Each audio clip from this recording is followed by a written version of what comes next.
Hello everybody and welcome. In this video I'm going to show you how to enable or disable clipboard permission for your speaker SOUNDCORE Motion 100.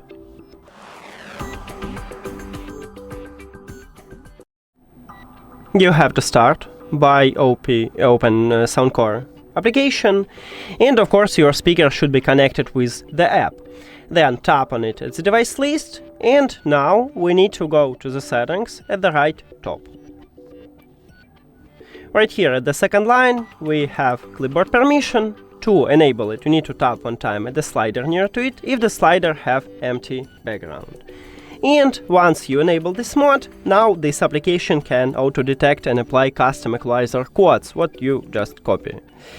If you don't need this, just tap one time again at the slider, but if the slider have colorful background, and now we disable this mode. That's it. Thank you for watching this video. If you found it helpful, please consider subscribing to channel and leave the like on the video. See you later!